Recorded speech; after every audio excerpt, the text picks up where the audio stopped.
আজকে এক ভাই বলেছেন ইসলামী আন্দোলনের যে দুইবারের বেশি প্রধানমন্ত্রী থাকতে পারবে না, এটা কিন্তু আমরা ওই 31 দফায় আমরা দিয়েছি। এমনকি আমাদের দল ঘোষণা হয়েছে 21 সালে, আমাদের দলের গঠন এই ঘোষণাপত্রে আমরা কর্মসূচিতে বলে দিয়েছি যে একই সাথে একই ব্যক্তি দলীয় প্রধান এবং সরকার প্রধান থাকবে না, একই ব্যক্তি দুইবারের বেশি প্রধানমন্ত্রী থাকবে না। এরকম বেশ কিছু রিফর্ম আমরাও দিয়েছি। তারপর সমন্বিতভাবে কিন্তু রাজনৈতিক দলগুলো আমরা 31 দফা কর্মসূচিটা দিয়েছি। এখন এই যে বেকারত্ব এবং কর্মসংস্থানের ক্ষেত্রে আমাদের অনেক দিনের যে কনসার্ন, যে আমাদের শিক্ষা ব্যবস্থা বেকার উৎপাদনের কারখানা, গিনিপিগের মতো কয়েক বছর পর পর এক একটা পাঠ্যক্রম আপনার প্রয়োগ করে দেখানো হয় যেটা হচ্ছে কি হচ্ছে না। সেই ক্ষেত্রে আমি মনে করি এই অন্তর্বর্তীকালীন সরকার নিরপেক্ষভাবে সমাজের সব স্টেক হোল্ডার এবং প্রকৃত অর্থে যারা এইটা নিয়ে কাজ করে তাদেরকে দিয়ে একটা শিক্ষা কমিশন গঠন করে একটা নতুন শিক্ষা নীতিমালা তারা প্রণয়নের একটা উদ্যোগ নিয়ে সেটাকে বাস্তবায়নের দিকে তাদেরকে যেতে হবে। পাঠ্যপুস্তক নতুন পাঠ্যক্রম সাজাতে হবে, কারণ এরা তো চেতনার ট্যাবলেট গিলাইছে পাঠ্যপুস্তকে। কাজে এটাকে ইতিহাসকে যেভাবে বিকৃত করেছে একটা নির্মোহ ইতিহাস রচনা করতে হবে, সেজন্য পাঠ্যক্রম আবার এটা পুনর্বিন্যাস প্রয়োজন আছে। একই সাথে এই যে আমাদের তরুণ জনগোষ্ঠীর কিছুদিন আগে ডয়চে ভেলেতে একটি রিপোর্ট হয়েছিল যে আপনার প্রায় 4,73,20,000 কর্মক্ষম তরুণরা কোনো কাজের সাথে যুক্ত নাই। সংখ্যাটা 4,73,00,000।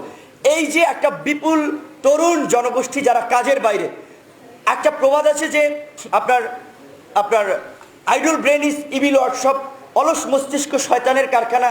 তো এই তরুণদেরকে যদি আমরা কাজে এনগেজ না করতে পারি, এই তরুণদের মধ্যে কিন্তু অপরাধ প্রবণতা বাড়বে, তাদের মাধ্যমে সমাজে বিশৃঙ্খলা নৈরাজ্য তৈরি হবে। কারণ আমরা একেবারে যদি রাতারাতি ছাত্র যুবক তরুণদের যে আনকন্ডিশনাল স্যাক্রিফাইস আমরা দেখেছি, আমরা একেবারেই সবাই চারিত্রিকভাবে অনেস্ট হয়ে গেছি, আইডিওলজি মানে আইডিয়াল হয়ে গেছি, এইটি কিন্তু না। দীর্ঘদিনের যে পচা সমাজ ব্যবস্থায় আদর্শিকভাবে আমরা প্রজন্মকে গড়ে তুলতে পারি নাই। সুতরাং সেই ক্ষেত্রে কর্মসংস্থান এই বেকার তরুণদের এই মুহূর্তে খুবই একটা গুরুত্বপূর্ণ ইস্যু বলে আমি মনে করি। কিন্তু বাস্তবতা হচ্ছে আবার দেশের যে ভালনারেবল ইকোনমি, নতুন কর্মসংস্থান সৃষ্টি করা খুব ডিফিকাল্ট।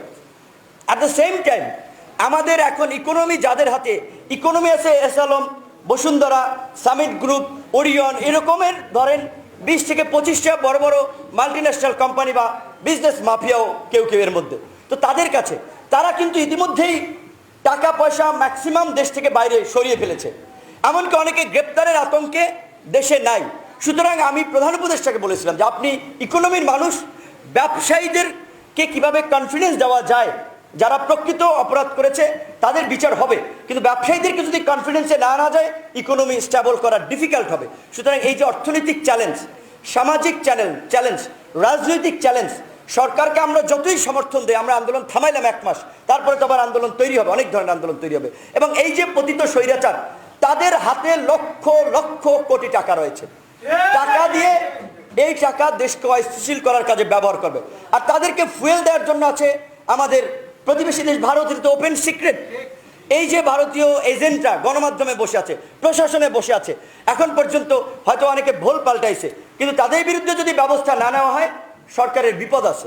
কাজেই সেই ক্ষেত্রে এই যে তরুণদের এই স্পিডকে ধরে রাখার জন্য যুব অধিকার পরিষদের একটা সুসংগঠিত সুশৃঙ্খল কাঠামো তারা কাজ করতে পারে অন্যান্য যুব সংগঠনগুলোকে নিয়ে। এবং আমাদের এখানে একটা বিষয় অবশ্যই মনে রাখতে হবে, যারা গত 15 বছরে এই সরকারের হালুয়া রুটির ভাগ পেয়েছে, বেনিফিশিয়ারি ছিল, তারা অনেকে কিন্তু এখন ভোল পাল্টাইয়া বিপ্লবী হয়েছে। এই যে গত বছর, এই যে কয়েক বছর ধরে যে আমরা আন্দোলন করলাম, কোন কোন দল আন্দোলন করেছে আপনারা জানেন না? কারা রাস্তায় ছিল আপনারা জানেন নাই? আমরা বলেছিল বিএনপি, জামাত, বাম, ডান এখন দেখার সুযোগ নাই, আসেন গণতন্ত্র পুনরুদ্ধার এবং নির্বাচনের প্রশ্নে আমরা একসাথে রাজপথে নামি। কারা কারা লিপ সার্ভিস দিয়েছে, বাস্তবে নামে নাই, সেটা তো আপনারা দেখেছেন। এহসান মাহমুদ ভাই যেটা বলছে, তিনি চাকরি হারিয়েছিলেন একটা কলাম লিখে। মাহবুব ভাই যে এখন বাসসের পরিচালক হয়েছেন, এরা উপযুক্ত লোক, এদের রুজিতে আঘাত করেছিল এদেরকে থামানোর জন্য।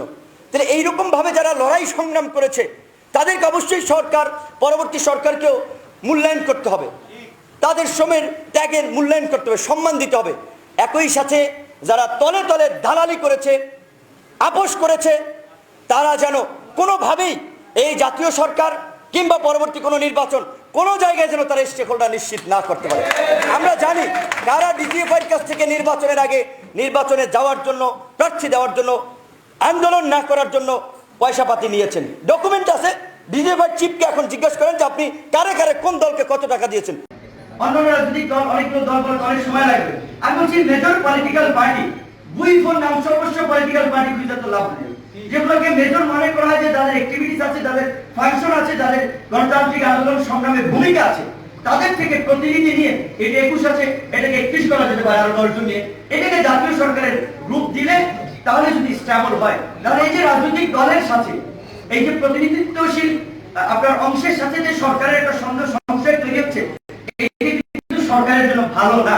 এবং এখানে আমাদের একটা সংখ্যা আছে, ইউনূস স্যারের মতো একজন ব্যক্তি, তার যে অবস্থান এবং মর্যাদা, তিনি তো কোনো বদনাম নিশ্চয়ই নিবেন না। তো যদি দেখেন যে রাজনৈতিক প্রেশার তৈরি হচ্ছে ইলেকশনের জন্য, সংস্কার হোক বা না হোক, আমার ধারণা তিনি তার এই বদনাম নিবেন না, তিনি অতি দ্রুত সময়ের মধ্যে একটা ইলেকশন দিয়ে দিতে পারেন। তো ইলেকশন যদি হয়ে যায়, সেই ক্ষেত্রে আমরা তো দেখেছি 90-এ 3টা রাজনৈতিক জোট, বিএনপি নেতৃত্বে ছিল, আওয়ামী লীগের নেতৃত্বে ছিল, বামদের নেতৃত্বে ছিল, তারা 3 জোটের রূপরেখায় কমিটমেন্ট করেছিল যে বিষয়গুলো পরবর্তীতে ওই সেই মধ্যে কবিতার মতো কেউ কথা রাখেনি। যে ডাকসুর সর্বদলীয় ছাত্র আন্দোলনে এরশাদের পতন হয়েছিল, সেই ডাকসু তো আওয়ামী লীগ থেকে বিএনপি দেয়নি। গত কয়েক বছর, 28 বছর পরে একবার আমরা বিপি হওয়ার সুযোগ পেয়েছিলাম। তো সেই ক্ষেত্রে যুব অধিকার এই মুহূর্তে যে একটা এজেন্ডা নিয়ে সামনে আগাতে যাচ্ছে, যে তরুণ ছাত্র যুবক তরুণদের মতামত রাষ্ট্র গঠনে নেওয়ার জন্য তারা বিভাগীয় পর্যায়ে যে তারুণ্যের সংগ্রাম শুরু করতে যাচ্ছে, এটা অত্যন্ত সময়োপযোগী কাজ। আমি মনে করি যে এটা তাদের যে ছাত্র যুবকদের পাশাপাশি সমাজের চিন্তা, সৃজনশীলতা নিয়ে যারা কাজ করে, সিভিল সোসাইটি কিংবা ইহসান মাহমুদ ভাইদের মতো যারা সংগঠক, তরুণ বুদ্ধিজীবী, তাদেরকেও এখানে কানেক্টেড করা দরকার। তারা সেপ্টেম্বর থেকে শুরু করবে, আশা করি তার মধ্যে দিয়ে তারা বেশ কিছু সংস্কারের চিন্তা ভাবনা তারা সরকারের কাছে পৌঁছাতে পারবে। সরকার রাজনৈতিক দলগুলোর কাছে সংস্কারের প্রস্তাবনা চেয়েছে। আমরা কিন্তু 42টা রাজনৈতিক দল, বিএনপি সহ আমরা কিন্তু 31 দফা রাষ্ট্র সংস্কারের একটা রূপরেখা দিয়েছি। এটা কিন্তু বিএনপির একক কর্মসূচি না। আজকে এক ভাই বলেছেন ইসলামী আন্দোলনের যে 2 বারের বেশি প্রধানমন্ত্রী থাকতে পারবে না, এটা কিন্তু আমরা ওই 31 দফায় আমরা দিয়েছি। এমনকি আমাদের দল ঘোষণা হয়েছে 21 সালে, আমাদের দলের গঠন এই ঘোষণাপত্রে আমরা কর্মসূচিতে বলে দিচ্ছি যে একই সাথে একই ব্যক্তি দলীয় প্রধান এবং সরকার প্রধান থাকবে না, একই ব্যক্তি 2 বারের বেশি প্রধানমন্ত্রী থাকবে না। বেশ কিছু রিফর্ম আমরাও দিয়েছি। তারপর সমন্বিতভাবে কিন্তু রাজনৈতিক দলগুলো আমরা 31 দফা কর্মসূচিটা দিয়েছি। এখন এই যে বেকারত্ব এবং কর্মসংস্থানের ক্ষেত্রে আমাদের অনেক দিনের যে কনসার্ন, যে আমাদের শিক্ষা ব্যবস্থা বেকার উৎপাদনের কারখানা, গিনিপিগের মতো কয়েক বছর পর পর এক একটা পাঠ্যক্রম আপনার প্রয়োগ করে দেখানো হয় যেটা হচ্ছে কি হচ্ছে না। সেই ক্ষেত্রে আমি মনে করি এই অন্তর্বর্তীকালীন সরকার